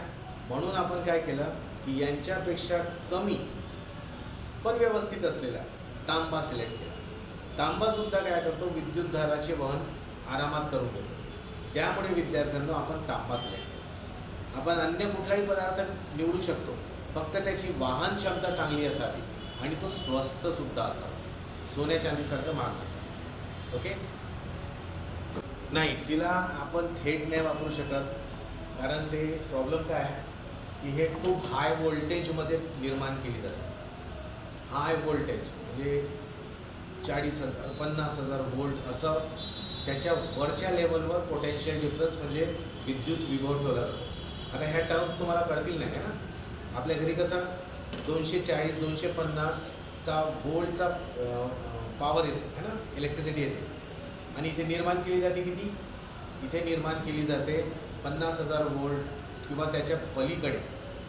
तर हा जेव्हा ही विद्युतधारा असते ही आपण आपल्या घरी डायरेक्ट लावली तर आपल्या घरचे सगळे इन्स्ट्रुमेंट फुटून जाते, म्हणजे ॲक्च्युली फ्यूज वायर उडून जाईल. तर आपण थेट वापरत नाही, आपण याला काय करतो, टप्प्याटप्प्याने स्टेप डाऊन करत करत आपण आपल्या घरगुती वापरण्यासाठी 250 व्होल्टच्या आसपास व्होल्टेज माहिती आहे ना तुम्हाला, ते व्होल्टेज पाठवलं जाते आणि त्यानुसार आपल्या घरचे उपकरण चालतात आणि आपलं काम होत राहतं. तर आपण थेट वापरत नाही. इथून पॉवर प्लांटमधून ते सबस्टेशनला जाते, सबस्टेशनमधून प्रत्येक ठिकाणच्या DPजमध्ये जाते, तिथे ट्रान्सफॉर्मर लागलेले असतात, ते त्याचा व्होल्टेज कमी करून देतात आणि तो कमी झालेला योग्य व्होल्टेज आपल्या घरपर्यंत येतो आणि मग तो वापरला जातो है ना. तर थेट वापरत. ठीक आहे, ठीक आहे विद्यार्थी. आता इथपर्यंत आलो आपण. तर स्थितीज ऊर्जा होती ती गतीज ऊर्जेत निर्माण परावर्तित केली. मग इथून ती परावर्तित होत होत बघा हे सगळं पाण्याची धार, टर्बाईन फिरली, शाफ्ट फिरला, कॉईल फिरला, कॉईल फिरल्यानंतर विद्युतधारा निर्माण झाली. म्हणजे इथल्या स्थितीज ऊर्जेमुळे पोटॅन्शियल एनर्जीमुळे इकडे इलेक्ट्रिकल एनर्जी मिळाली. आता तीच गोष्ट कोणता आपला नियम काय होता, ऊर्जा अक्षय्यतेचा नियम. तर ऊर्जा अक्षय्यतेच्या नियमाप्रमाणे आम्हाला हे दिसून येते की आम्ही इथे टप्प्याटप्प्याने एका प्रकारची ऊर्जा दुसऱ्या प्रकारात काय करत गेलो, परावर्तित करत गेलो है ना, चेंज करत गेलो, ट्रान्सफॉर्म करत गेलो आणि शेवटी आम्हाला पाहिजे असलेली जी ऊर्जा आहे ती मिळवत है ना. तर ऊर्जा अशी कन्व्हर्ट करतात. विद्यार्थ्यांना लक्षात घ्या, ऊर्जा इथे निर्माण नाही झाली किंवा इथे नष्ट पण नाही झाली, ती कुठून तरी कुठल्या तरी फॉर्ममधून कन्व्हर्ट होऊनच या फॉर्म्समध्ये पाहून घेईल. ठीक आहे, प्रश्न आहे. चला आता हा झाला कोणता, जलविद्युत प्रकल्प है ना. आता एक गोष्ट विद्यार्थ्यांना, हे फिगर तुमच्या समोर आहे जलविद्युतची. याच्यात एक सिंपलशी गोष्ट, याचे फायदे काय, जलविद्युत प्रकल्पाचे फायदे काय. पहिला फायदा, याच्याने पोल्युशन नावाची वस्तू होत नाही. याच्याने प्रदूषण काहीच फरक म्हणजे पडतच नाही, प्रदूषण होतच नाही. कारण इथे वाहतं पाणी आहे, हे वाहतं पाणी सोडून दिलं जातं, वाहतं पाणी सोडून दिलं जातं ते नदीमध्येच व्हायला लागतं. म्हणजे इथे पाण्याचाच वापर आहे, तर कुठला धूर नाही, कुठला रसायन नाही, म्हणजे प्रदूषण वातावरण अशुद्ध होत नाही. हा पहिला त्याचा काय फायदा आहे. पण याचं नुकसान हे आहे की हा विद्युत प्रकल्प कुठल्याही ठिकाणी बांधता येत नाही. आम्ही या विद्युत प्रकल्पाला कुठल्याही ठिकाणी बांधू शकत नाही. का नाही बांधू शकत, रिझन, आम्हाला वाहती नदी लागेल ना. वाहत्या नदीमध्ये कंटिन्युअस पाणी लागेल आणि ते पाणी कंटिन्युअस येईल, तिची पातळी वाढत गेली पाहिजे. पातळी वाढलेली राहील तेव्हाच हे पाणी वेगवाने आणि या मोठ्या टर्बाईनला फिरवेल. म्हणून आम्ही हा प्रकल्प तिथंच बांधू शकतो जिथे भरपूर पाणी आहे, म्हणजे नदी 12 माही वाहती आहे. ठीक आहे, त्याच ठिकाणी आम्ही हा प्रकल्प बांधू शकतो. ही पहिली गोष्ट आहे. ओके, ही पहिली गोष्ट. तर हा त्याचा फायदा म्हणजे गैरफायदा आहे किंवा डिसॲडव्हान्टेज आहे असं म्हणतो. ओके, मग याच्यावर उपाय म्हणून काय केलं. अच्छा, मला एक प्रश्न विचारायचा होता. या सगळ्या याच्यामध्ये तुम्हाला दिसलं डॅम है ना, पाणी, नोझल, टर्बाईन, शाफ्ट, कॉईल. तुम्हाला सर्वात इम्पॉर्टंट वस्तू याच्यामध्ये कोणती वाटते. म्हणजे वस्तू तर सर्वच इम्पॉर्टंट आहे नो डाऊट, पण एक महत्त्वपूर्ण वस्तू आहे की ज्या वस्तूच्या असण्यामुळे खूप मोठा फरक पडला. विद्यार्थ्यांना तुमच्या मनात जे काही आलं असेल मला माहिती नाही, मी सांगतो हा टर्बाईन अति महत्त्वपूर्ण. या टर्बाईनमुळे काय झालं की यानंतरची प्रोसेस घडून है ना. म्हणजे मेन उद्देश काय आहे की काहीही करून टर्बाईन फिरवा, काहीही करून टर्बाईन फिरवा. टर्बाईन फिरवला तर शाफ्ट फिरेल, कॉईल फिरेल आणि फॅरेडेच्या नियमाप्रमाणे आम्हाला विद्युतधारा मिळत नाही. मग आता ही टर्बाईन फिरवू कशी? तर एक काम करू शकतो आपण, माणसं लावू शकतो. पण आपल्याला वाटते का की ही टर्बाईन म्हणजे अशी छोटीशी असते? ही टर्बाईन भल्ली मोठी असते है ना. बिल्डिंग इतकी मोठी तर टर्बाईन असते. ही टर्बाईन माणसांद्वारे फिरवणं अशक्य गोष्ट आहे. आणि मग माणसांद्वारे फिरवलं तर त्यांना पगार द्यावा लागेल ना. पगार देत बसू तर आपण इकडे कमवणं कमी आणि गमवणं जास्ती होतं. म्हणून आम्ही माणसांद्वारे त्या टर्बाईन फिरवण्याची. मग आम्हाला इथे पाण्याचा काय करावा लागला? वापर करावा. आता हा पाणी तर वापरला आपण जलविद्युत प्रकल्पामध्ये. आता आपल्याला पाहायचं आहे की औष्णिक विद्युत प्रकल्पामध्ये काय, औष्णिक विद्युत प्रकल्पामध्ये काय. आता जो औष्णिक विद्युत प्रकल्प आहे हे मी थोडंसं इथे मिटवतो. औष्णिक म्हणजे थर्मल पॉवर प्लांटमध्ये असं केलं जातं की तिथे एक बॉयलर असतं, त्याला आपण म्हणतो बॉयलर.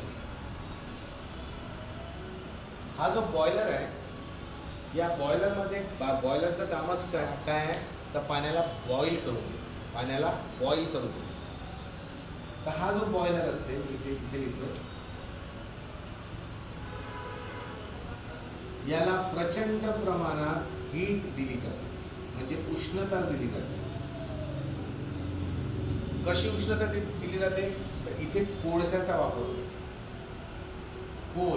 कोळशाचा वापर केला जातो. कोळशाचा वापर केला जातो म्हणजे कसं की प्रचंड प्रमाणात कोळसा इथे जाळला जातो आणि जाळून या बॉयलरमध्ये काय केलं जातं, उष्णतेची निर्मिती केली जाते. आणि इथून पाणी आणून त्या पाण्याला या बॉयलरमध्ये पाईप थ्रू असं पाठवलं जाते आणि मग इथून एक पाईपला आउटलेट असते. पाईपमधून एक आउटलेट दिला असतो. आउटलेट म्हणजे काय, एक बाहेर निघालेला पाईप असतो. काय केलं, पाणी घेतलं आणि बॉयलरच्या आतमध्ये पाईप्सद्वारे पाठवलं. अच्छा, या बॉयलरला उष्णता दिली. उष्णता कशाने निर्माण केली? कोळशाने. म्हणून त्याला औष्णिक विद्युत ऊर्जा प्रकल्प म्हणतात. कोळशाद्वारे उष्णता दिली गेली. उष्णतेमुळे हे पाणी गरम झालं पाईपमधनं जाणारा, आणि हे पाणी इतकं गरम झालं विद्यार्थ्यांना की याचं तापमान 100च्या जवळ पोचलं. 100 जवळ पोचलं तर पाणी उकडायला लागलं लिटरली, आणि उकडलेलं पाणी वाफेच्या स्वरूपात परावर्तित झालं, स्टीम बनली. म्हणजे इथून जेव्हा पाणी बाहेर निघेल तर ते वाफेच्या स्वरूपात निघेल. वाफ, पाण्याची वाफ म्हणजे पाण्याची स्टीम. आणि या ही जी उष्ण वाफ आहे, या उष्ण वाफेला एक प्रचंड वेग असतो. तर ही वेगवान असलेली वाफ पुन्हा आपण कुठे सोडतो? टर्बाईनवर सोडतो. पण आपण काय करतो, इथे परत नोझल लावून देतो. नोझल लावण्यामागचं कारण तर तुम्हाला समजलं असेल ना. नोझल आपण लावतच याच्यासाठी आहोत, यामधनं वाहणाऱ्या गोष्टीचा काय असेल? वेग वाढेल. वेग कशाला वाढवायचा आहे विद्यार्थ्यांना आपल्याला? तर हा वेग याच्यासाठी वाढवायचा आहे की इथून जी वाफ बाहेर पडेल ती खूप उष्ण असलेली वाफ इतक्या जोरात बाहेर पडावी की त्याद्वारे टर्बाईन फिरायला लागेल. त्याद्वारे टर्बाईन फिरायला लागेल. ठीक आहे. म्हणजे बघा, इथपासून एवढा सेटअप आहे ना, डॅम, पाईप आणि नोझल आणि पाणी, हा सेटअप काय जलविद्युत प्रकल्पाचा. आणि इथे पाणी, बॉयलर, कोळसा, पाण्याची वाफ, हा सेटअप कुठला आहे तर औष्णिक म्हणजे थर्मल पॉवर प्लांटचा. अल्टिमेटली दोन्हीमध्ये आपण करतोय काय? आपण टर्बाईनच फिरतो. मग इथे टर्बाईन फिरेल. टर्बाईन फिरल्यामुळे हा शाफ्ट फिरेल. शाफ्ट फिरला तर कॉईल फिरेल. कॉईल मॅग्नेटच्या, चुंबकाच्या काल्पनिक रेषेदरम्यान फिरेल. त्या रेषा कापल्या जातील आणि या कॉईलमध्ये काय होईल? इलेक्ट्रिसिटीची निर्मिती होईल. इलेक्ट्रिसिटीची निर्मिती. ठीक आहे. तर हा जो असतो हा औष्णिक विद्युत ऊर्जा प्रकल्प आहे. हा आहे जलविद्युत प्रकल्प. असंच तुम्हाला हे माहिती असेल. अच्छा, याचे फायदे तोटे बघूया. याचे फायदे काय? याचा फायदा हा आहे विद्यार्थ्यांना की हा आपण इंडियामध्ये मॅक्सिमम ठिकाणी बांधू शकतो. कारण आमच्याकडे कोळशाच्या खूप खाणी. तुम्ही बघाल विदर्भ पट्ट्यामध्ये तुम्हाला विद्युत प्रकल्प, औष्णिक विद्युत प्रकल्प जास्ती दिसतात. नागपुरातच आहेत 2, चंद्रपूरला सगळ्यात मोठा प्रकल्प आहे आणि आसपासच्या परिसरातही विद्युत प्रकल्प आहेत औष्णिकवाले, थर्मलवाले. कारण आमच्या पट्ट्यामध्ये कोळशाची कमी नाही आहे. तर जिथे कोळसा भरपूर आहे तिथे हा प्रकल्प बांधला गेला जातो आणि हा आम्ही याच्याने प्रचंड प्रमाणात विद्युत निर्मिती करू शकतो. कारण आपल्याकडे कोळशाची विपुलता आहे. हा फायदा झाला. याचा तोटा काय? याचा हा तोटा आहे, याच्यामुळे खूप प्रदूषण होतं. कारण हे कोळसा जेव्हा जळतो तेव्हा तो कोळसा काय केला जातो विद्यार्थ्यांनो? तो कोळसा धूर सोडतो. त्या धुरामध्ये विषैली गॅसेस असतात आणि जे वातावरणाला प्रदूषित करतात. तर हा याचा खूप मोठा डिसॲडव्हान्टेज आहे. ठीक आहे, नेक्स्ट बघूया. आता याला रिप्लेसमेंट म्हणून आपण काय बघूया? कोणता प्रकल्प? आण्विक विद्युत प्रकल्प. आता आण्विक प्रकल्पामध्ये काय करतात? तिथे पण नो डाऊट बॉयलरच असतो. तिथे पण पाणीच गरम केलं जाते. फक्त तिथे कोळशाच्या ऐवजी काय वापरलं जाते? तर किरणोत्सारी पदार्थ वापरला जातो. कोणता पदार्थ? किरणोत्सारी पदार्थ.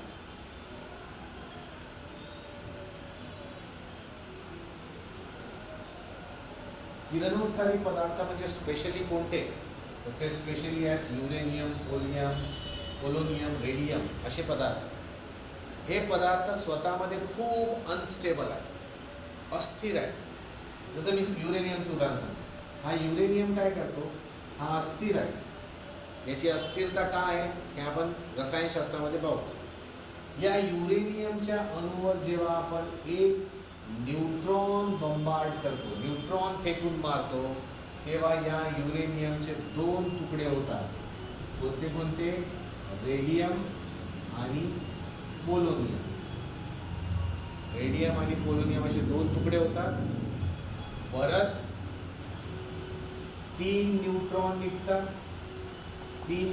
निघतात आणि प्रचंड प्रमाणात ऊर्जा बाहेर पडते. ऊर्जा म्हणण्यापेक्षा उष्णता बाहेर पडते. म्हणजे एका अणूवर 1 न्यूट्रॉन फेकून मारला तर तो या युरेनियमचे 2 तुकडे करतो. त्यामधनं 3 वेगळे न्यूट्रॉन बाहेर पडतात जे वेगवानच असतात आणि प्रचंड प्रमाणात उष्णता निर्माण केली जाते. मग हे 3 न्यूट्रॉन काय करतील? जवळच्या 3 युरेनियमला पुन्हा टक्कर मारतील. पुन्हा ते युरेनियमचे अणू तुटतील आणि परत काय होईल? उष्णता मिळत जाईल. म्हणजे असं चेन रिॲक्शन कंटिन्युअस सुरू असते आणि प्रत्येक टक्करी दरम्यान आम्हाला वेगवेगळ्या प्रकारची उष्णता मिळत असते. उष्णता मिळत जाते. ही जेव्हा उष्णता मिळत जाते तर ही उष्णता आपण काय करतो? पाणी गरम करण्यासाठी वापरतो. पाणी गरम केलं बॉयलरमध्ये, पाण्याची वाफ झाली, त्या वाफेला आपण नोझलच्या मार्फत टर्बाईनकडे पाठवलं. वाफ वेगवान होऊन गेली, त्यामुळे टर्बाईनचे पाते फिरायला लागले. टर्बाईन फिरला तर शाफ्ट फिरेल, शाफ्ट फिरला तर कॉईल फिरेल आणि कॉईल फिरली तर फॅरेडेच्या नियमाप्रमाणे आम्हाला काय मिळेल? विद्युत धारा. तर आम्ही जेव्हा आण्विक विद्युत प्रकल्प पाहतो तेव्हा असा त्याच्यामध्ये काम केलं जातं. ओके, याच्यात हे जे सिस्टम सांगितलं आहे ना, हे पुन्हा आपण केमिस्ट्रीमध्ये शिकणार आहोत. Got it? हे आहे आण्विक विद्युत प्रकल्प.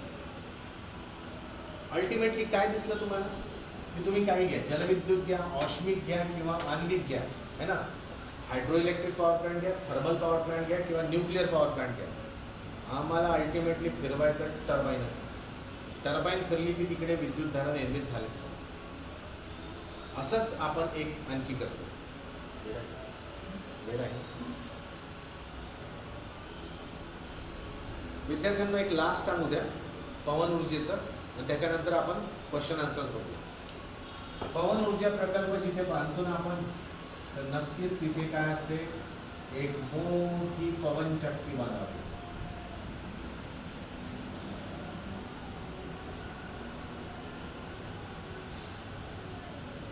ही पवनचक्की असते. अच्छा, एक राहिला आण्विक आहे ना, न्यूक्लिअर पॉवर प्लांटचे फायदे काय आहेत? तर फायदे खूप छान आहेत. इथे जी उष्णता निर्मिती होते ना, त्याचं प्रदूषणच नाही. म्हणजे तिथे धूर निघत नाही. आपल्या स्वयंपाकाचा गॅस कसा जळतो, धूर नाही निघत, काही पोल्युशन नाही होत, त्या पद्धतीचं हे उष्णता असते.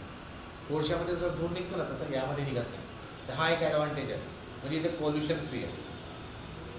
नुकसान काय याचं, की जर एखाद्या पॉवर प्लांटमध्ये आण्विकमध्ये काही गडबड झाली तर तो पॉवर प्लांटनी काही म्हणजे ॲक्सिडेंट झाला तिथे, तर त्याचे परिणाम खूप भयंकर असते.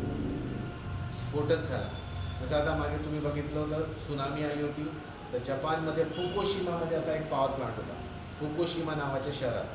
तर त्या त्सुनामीमुळे इतकं नुकसान झालं होतं फुकुशिमाचं, तर तिथल्या लोकांना सांगण्यात आलं होतं की पॉवर प्लांटमध्ये काही गडबड होऊ शकते. तर त्यांनी लिटरली ते शहर खाली करून टाकलं होतं. कारण याच्याने जेव्हा धोका होतो, तर तुम्हाला हिरोशिमा नागासाकीच्या केसेस माहिती आहेत विद्यार्थी, है ना. तर म्हणून हे खूप डेंजरस असतं. पण याला बनवताना खूप प्रिकॉशन घेऊन बनवतात आणि हे फायद्याचंच आहे, है ना. पवन ऊर्जा प्रकल्पामध्ये आपण काय करतो, याच्यामध्ये आम्हाला हे पवन चक्की जी लावतो त्याचे पाते आपल्याला फिरवायचे. आणि पाते फिरवण्यासाठी कोण येथे कशाला वापरतो आपण, तर वाहत्या हवेला. वाहत्या हवेलासुद्धा खूप जोर असतो. जेव्हा ती वाहती हवा पात्यांवर पडते तेव्हा ते पाते फिरायला लागतात. जसं आपला फॅन असतो ना, तो फॅन फिरतो म्हणून आपल्याला हवा लागते. आता उलटं करा बरं, जर आपण ते हवा फॅनवर पाठवली ना, तर थांबलेला फॅन फिरायला लागेल. तोच नियम आहे. इथे आपण वाहती हवा पाठवतो. हा जो पंखा आहे, पवनचक्की आहे, ते फिरायला लागते विद्यार्थ्यांनो. आणि फिरायला लागली तर कुठेतरी या सेटअपमध्ये एक टर्बाईन असते. टर्बाईन तुम्ही हात समजा ना, हाच टर्बाईन झाला. मग हा शाफ्ट गेला खाली, शाफ्ट गेला इकडे, कॉईल राहील, कॉईल मॅग्नेटच्या दरम्यान राहील, ओके. आणि मॅग्नेटच्या काल्पनिक रेषेमध्ये कॉईल फिरली तर काय होईल, ऑटोमॅटिक तिथे विद्युतधारा फॅरेडेच्या नियमाप्रमाणे राहील. तर अशा वेगवेगळ्या प्रकारे आपण काय करतो, विद्युतधारा निर्मिती करतो. आणि इथे ऊर्जा अक्षय्यतेचा नियममध्ये जो लाईन आहे, की ऊर्जा आपण एका पद्धतीमधून एका स्वरूपातून दुसऱ्या स्वरूपात निर्माण करतो, हे इथे दिसून येतं. इथे बघा, न्यूक्लिअर एनर्जी, आण्विक ऊर्जेला आपण इथे उष्णता पाठवली म्हणजे हीट एनर्जीमध्ये कन्वर्ट केलं आणि त्याच्याने इकडे मग काय मिळाली आपल्याला, विद्युतधारा मिळाली. इथे पाण्याच्या स्थितीज ऊर्जेमुळे आम्हाला शेवटी विद्युतधारा मिळाली. इथे कोळशाच्या रासायनिक ऊर्जेमुळे आम्हाला शेवटी विद्युतधारा मिळाली. इथे वाहत्या हवेच्या गतीज ऊर्जेमुळे पवनचक्कीच्या बाबतीत आम्हाला काय झाली, विद्युतधारा मिळाली. म्हणजे आम्ही ऊर्जेला एका फॉर्ममधून दुसऱ्या फॉर्ममध्ये, एका स्वरूपातून दुसऱ्या स्वरूपामध्ये कन्वर्ट करू शकतो. हाच आहे आपला ऊर्जा अक्षय्यतेचा नियम. आणि इथे कुठेही ऊर्जा ना निर्माण झाली, ना इथे कुठेही ऊर्जा नष्ट करण्यात आली, असं आहे विद्यार्थी. तर मला वाटते तुम्हाला कळलं असेल. पण जर तुमची या रिलेटेड काही प्रश्न असतील तर तुम्ही टेक्स्ट करून पाठवा. मी जरा बघतो मग प्रश्न, मग आपण सेशन थांबूया. चला बघूया विद्यार्थ्यांना प्रश्न.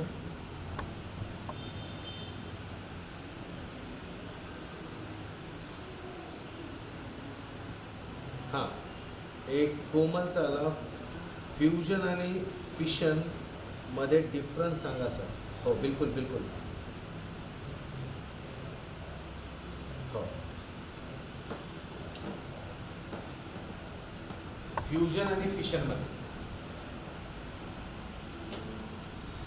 मी पवनचक्की मिटवतो. हां विद्यार्थ्यांना, पवनचक्की मिटवतो.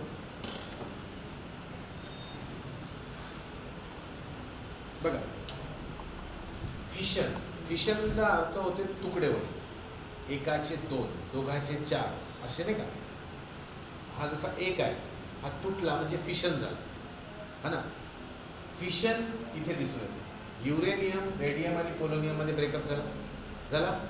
या प्रोसेसमध्ये ऊर्जा निर्मिती होते. याला आपण काय म्हणतो? फिशन म्हणतो. इथे एक भारी ॲटम, हेवी न्यूक्लियस तुटतो, ब्रेक होतो आणि ऊर्जा देतो आपल्याला. हे डिटेलमध्ये पुन्हा येणार आहे.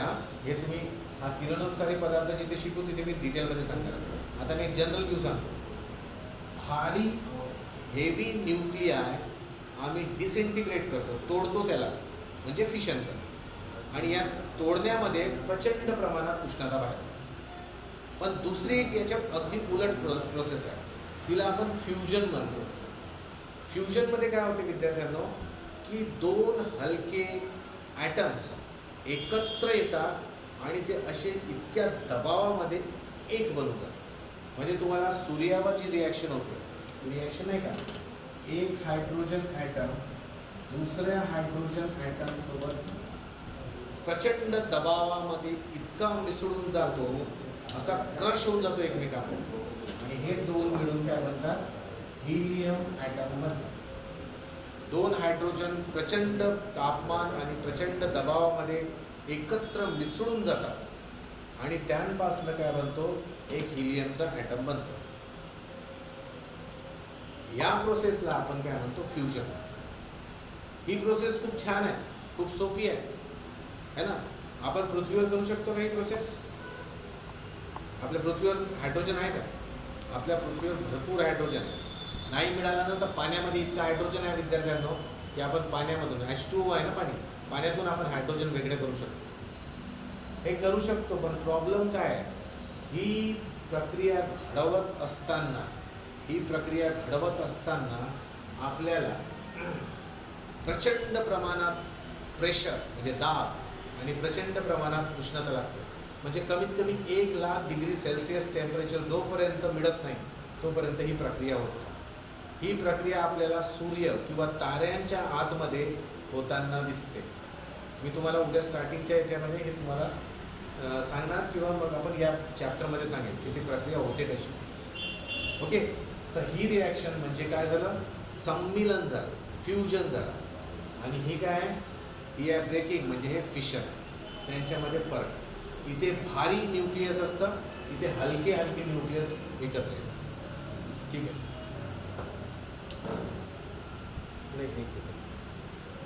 स्टीम आणि वेपर. स्टीम म्हणजे जनरली काय होते की हा जो 100 डिग्री सेल्सिअस आहे ना, 100 डिग्री सेल्सिअस, या तापमानावर पाणी उकळते. या तापमानावर पाणी उकळतं, पण पाण्याची वाफ बनणं, वेपर्स बनणं या तापमानाच्या खूप अगोदरपासून असतं. पाणी कुठल्याही टेम्परेचरला वाफेत रूपांतरित होत असते. त्याला आपण काय म्हणतो? बाष्पीभवन म्हणतो. बाष्पीभवन म्हणजे इव्हॅपोरेशन म्हणतो. तर इव्हॅपोरेशन जेव्हा होते विद्यार्थ्यांना, त्याला टेम्परेचरची गरज नसते. कुठल्याही टेम्परेचरवर बाष्पीभवन होत राहतं आणि पाण्याला वाफ बनत राहतं, ज्याला आपण काय म्हणतो विद्यार्थ्यांनो? त्याला आपण वेपर म्हणतो. पण जर आम्ही 100 डिग्रीच्या वरती पाण्याला तापवत आहोत, पाण्याचं तापमान तर 100च्या वरती जात नाही, कारण 100च्या वरती सगळे जे पाणी असते ते वाफेच्या स्वरूपात कन्वर्ट होऊन जातं. तर ती जी वाफ असते ती तिचा टेम्परेचर आपण वाढवू शकतो, 200 डिग्री 300 डिग्री. त्याला आपण काय म्हणतो? स्टीम म्हणतो, है ना. तर वेपर आम्हाला कोणत्याही टेम्परेचरवर मिळते, स्टीम आम्हाला 100च्या वरच्या टेम्परेचरवर मिळते. ठीक आहे. आणखी काही प्रश्न? आणखी काही प्रश्न आलेले नाही म्हणत आहेत, तर प्रश्न आणखी उद्भवले तर तुम्ही नक्कीच आम्हाला सांगत चला. प्रश्न शेवटी आपण विचारतो, तर म्हणून त्यावेळेस प्रश्न टाकायचा, कारण मदत कुठे गायब झाले तर आमच्याही लक्षात येतं. ओके, तर मी आता इथे थांबण्याचा प्रयत्न करतो विद्यार्थ्यांनो. आजचं लेक्चर तुम्हाला कळलं असेल. यूट्यूबवर आल्याबरोबर तुम्ही पाहून घ्या. ओके, आणि चॅनलला सबस्क्राईब करा. आणि त्यानंतर म्हणजे कसं ना, तिथे काही डाऊट्स असतील तर तिथे कमेंटवर टाका, मग मला ते टाईप करून तुम्हाला सांगता येईल. ओके, तर पुन्हा एकदा प्रज्ञा प्रबोधिनीचे आपण स्वागत करूया. त्यांनी घेतलेल्या या इनिशिएटिव्हबद्दल, त्यांनी केलेल्या या उपक्रमाबद्दल आपण सर्वस्वी त्यांचे कृतज्ञ आहोत. आणि प्रज्ञा प्रबोधिनी पुढेही असेच काम करत राहील आणि विद्यार्थ्यांपर्यंत गरजू विद्यार्थ्यांपर्यंत पोचत राहील अशी आपण आशा करू आणि हा क्लास इथेच संपू. उद्या पुन्हा याचा पुढचा भाग शिकवणार. So thank you very much my dear students. Have a nice time. Enjoy your studies and we will meet tomorrow at 2 p.m. Thanks a lot. Have a nice time, students. Bye bye. Bye.